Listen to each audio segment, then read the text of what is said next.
ঢাকা চট্টগ্রাম মহাসড়কের কুমিল্লা চৌদ্দগ্রাম অংশের মাটি খেকো সিন্ডিকেটের থাবায় এখন চরম ঝুঁকিতে জাতীয় বিদ্যুৎ গ্রিড ও দেশের প্রধান এই লাইফলাইন। রাতের আঁধারে সড়ক ও জনপথের জায়গা থেকে প্রায় 50 ফুট গভীর করে মাটি কেটে নেওয়ায় মহাসড়কের একটি অংশ ও বিদ্যুৎ সঞ্চালন লাইন যে কোনো মুহূর্তে ধসে পড়ার আশঙ্কা তৈরি হয়েছে। স্থানীয়দের অভিযোগ, সুয়াগাজী এলাকার চিহ্নিত মাটি খেকো বাহাদুরের নেতৃত্বে একটি শক্তিশালী সিন্ডিকেট বেড়া দিয়ে আড়াল করে ভেকু ও ট্রাকের মাধ্যমে এই মাটি পাচার করেছে।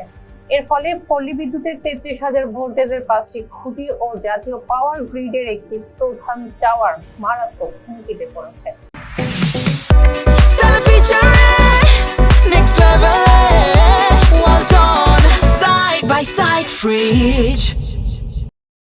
ইতিমধ্যেই কয়েকটি খুঁটি ফেলে গেছে।